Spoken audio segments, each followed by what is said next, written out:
there, solopreneurs. Feeling like you're stuck on the organic content creation hamster wheel, spinning in place, constantly churning out new articles, podcast episodes, emails, newsletters, social media posts, short form videos, and it's getting you absolutely nowhere? Hours of work for crickets in the comments.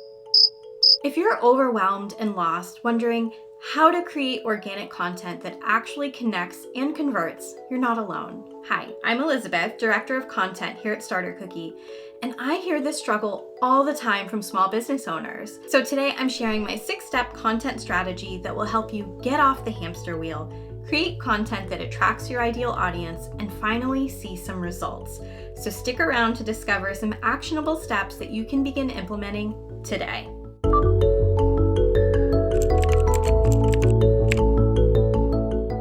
So I chat with small business owners all the time who are hustling hard on content, social media posts, newsletters, maybe even podcasts. But when I ask the golden question, what's your content strategy? More often than not, I'm met with silence. Now, some share that they post on social regularly, send newsletters sporadically, and well, life happens, right?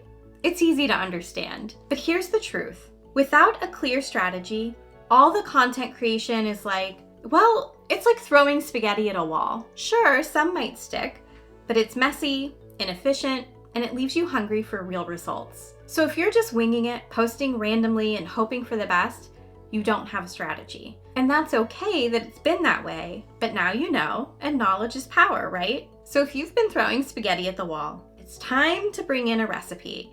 And that's what your content strategy is. It helps you plan, cook, and serve up delicious content that actually nourishes your audience and attracts new customers. For us solopreneurs, time is gold. Content strategy helps you use it wisely. No more wasting hours creating content that's missing the mark. When you're working with a strategy, you'll know exactly what to create, why, and who it's for. Plus, you'll attract the right audience, build trust, and finally see the results you deserve. So now that we agree that we need a strategy, let's get into it. The first step of a content strategy is to define your goals. And we're not going with wishy-washy goals like, I want to get more Instagram followers, or I want more people to visit my website. We're going to create SMART goals. SMART goals are specific, measurable, achievable, relevant, and time-bound. Here's how it works.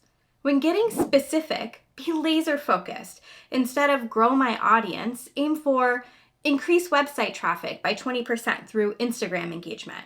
When setting a measurable goal, remember, numbers are your friends. Don't just wish for more comments, track the actual increase. Entrepreneurs often have big, bold dreams, and that's great, but we want these goals for our content strategy to be achievable. So be realistic, but don't play it safe. And then make sure your goals are relevant and actually align with your overall business objectives. And lastly, give yourself a deadline to light a fire under your strategy. When we say time-bound, we mean to aim for something specific, like achieve 1,000 new followers by the end of Q3. So different goals may influence content type and channel choice. For example, a focus on lead generation may lead to more in-depth gated content like ebooks, templates, or webinars. Increasing social media engagement may involve more interactive, shareable, and savable content. So you're going to tailor your content strategy to align with the specific goals you set. So that's why this is step number 1. And don't worry, you can come back and change these goals later. Your content strategy and your goals will change over time. Now, step 2 is to identify your ideal customer, because creating content that resonates doesn't happen by chance. It requires understanding who you're talking to. So this step is especially important for any solopreneurs who may be new to marketing. You're going to want to carve out some time for research.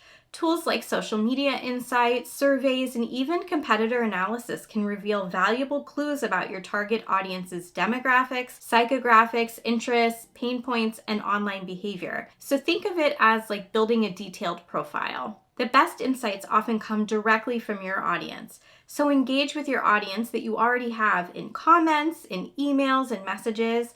Ask what are their biggest challenges and aspirations, and then listen actively and let their voices guide your content. Once you have all of this info about who your ideal customer is, Put it all together and create buyer personas for the different segments of your audience. You may just want to start with one, but as your business grows and you serve more people, you may want to create more buyer personas. So to create a persona, imagine you're filling out an online dating profile for your customer. You're going to want to list out their demographics, their preferences, the challenges and goals they have. These personas serve as fictional characters embodying your target audience. You could even find a photo that represents your customer persona and name them. I highly recommend doing that, and it's probably one of the more fun parts of the exercise. Then keep this profile handy so you can reference it and make sure that everything you create, all of the content that you create, resonates with your persona. Okay, let's move on to step 3, deciding on your content channels. Remember, the channels you select determine how effectively you reach your audience and your content goals. Imagine creating amazing content, but it remains hidden on platforms your audience never visits. So choosing the right channels ensures your content finds its home on platforms where your ideal customers actively gather and engage and want to hear from you. So where can you actually find these engaged audiences? Well, let's explore a couple of popular content channels. Your website or blog. So this is your central hub showcasing your expertise, establishing your authority, and hosting in-depth content like articles, tutorials, lead magnets, or guides. So that's what you're going to put there. And your audience that already exists, that's what they're expecting to see from you there. Then you have social media. So these are your platforms like Facebook, Instagram, LinkedIn, Pinterest, YouTube, TikTok. Consider where your audience spends their time and what type of content resonates with them, whether it's like photos or short form or long form videos, and then create the content that best aligns with the style and cadence of that platform. Like the kinds of posts that get the most engagement on my LinkedIn feed are very different from the posts that get the same kind of engagement on my TikTok For You page, for example, right? So another content channel, there's email. Your email is your direct line to your audience's inbox. So you're going to use your email list for nurturing leads, creating connections, and sharing exclusive content with your contacts. These aren't the only channel options.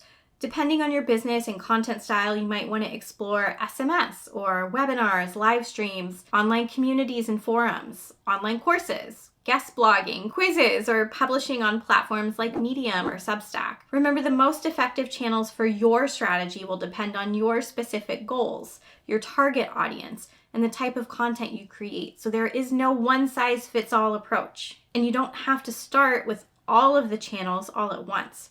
So start small and then grow as your audience grows. All right, step 4, choose your content pillars. So now that you've decided on your content goals, who you're making content for, and where you're going to share your content, it's time to figure out what content you're actually going to make. And the absolute easiest way to do this is to create content pillars. So content pillars are like the key themes or the foundation that holds your content strategy together. They provide focus and consistency, making sure your message is clear and resonates with your audience. Think of them as the main topics or categories that define your brand's content identity. The most common content pillars are educational, inspirational, entertainment, and promotional. And so here's a little breakdown of each.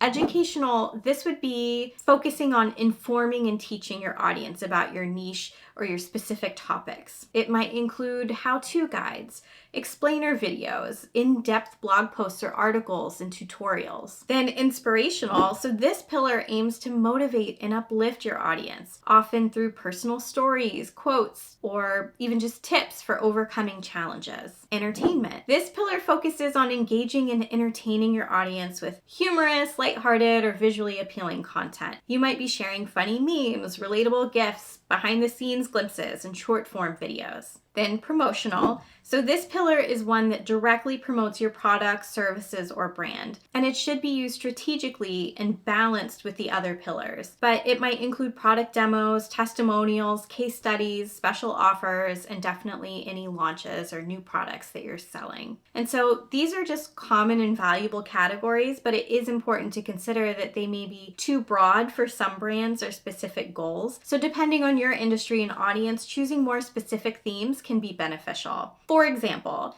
instead of saying just educational, a fitness coach might have separate pillars for healthy recipes, workout routines, and mindfulness tips. So this allows for a more focused and targeted content creation. So just remember, the key is to choose content pillars that truly resonate with your unique expertise and audience, regardless of how you categorize them. Step 5 is creating a content calendar or content posting plan. This is what keeps you organized, on track, and avoids those dreaded last-minute scrambles where you're like, what am I gonna post? Plus, it helps you maintain a consistent publishing schedule, which is so important for building an engaged audience. And in the world of content, consistency is key. Now, creating a content calendar doesn't have to be complicated. I totally recommend free online tools. There are tons of amazing low-cost calendar platforms or project management platforms. At Starter Cookie, we use Asana for our project management and content calendars, but you could also try tools like Trello, Google Calendar, even Google Sheets.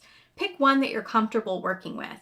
A fancy tool that you refuse to use is not as helpful as a more basic tool that you actually like and feel comfortable using. Need help getting a content calendar set up? We actually have a template exclusively for members inside of our Starter Cookie community. So if you'd like to get access to that template along with other amazing content, tutorials, templates, and resources, just head over to startercookie.com to join us. Once you have your calendar, start plugging things in. First, choose the days you'll post on which channel, then decide which pillars you will include on those days.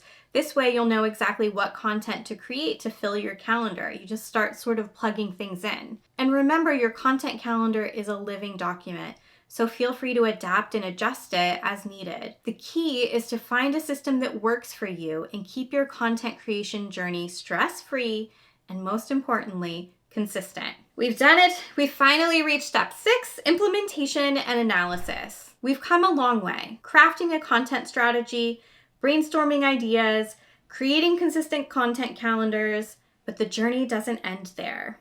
Now it's time to put it into action. With your plan, you can start creating your content and sharing it with the world. I recommend batching your content or creating a bunch of it at once, which should be easier now that you have this strategy on hand. Then you can't just send it out into the world and forget about it. Remember, data is your friend. I think I said numbers are your friend. So tracking your content's performance will show you what's working, what needs tweaking, and ultimately it will help you refine your strategy. And what data you're analyzing will depend on your content channel and the goals you set back in step 1. With Google Analytics, you get deep insight into website traffic, user behavior, and content performance. Additionally, most website platforms like WordPress or Wix also offer basic analytics showing you page views and engagement metrics. For social media insights, all major platforms like Facebook, Instagram, YouTube, and TikTok have built-in insights dashboards revealing things like reach, engagement, watch time, and other audience demographics. And your email platforms will provide detailed email metrics like open rates, click-through rates, unsubscribe rates, and more. So analyzing data isn't just about bragging rights. You want to use it to identify what resonates with your audience, what areas need improvement, and where to adjust your strategy and your content over time. So just to recap, my 6-step content strategy is step 1, define your goals. Step 2, identify your ideal customer. Step 3, decide on your content channels. Step 4, choose your content pillars. Step 5, create a content calendar. And step 6, implement and analyze. So if you found any part of this video useful, remember to give it a thumbs up and be sure to subscribe to Starter Cookie so you don't miss any of our helpful tips and strategies for entrepreneurs. So with that, go forth and conquer the content world. Remember, it's a marathon, not a sprint. Until next time, please be kind to yourself and keep creating and innovating. The world needs your magic.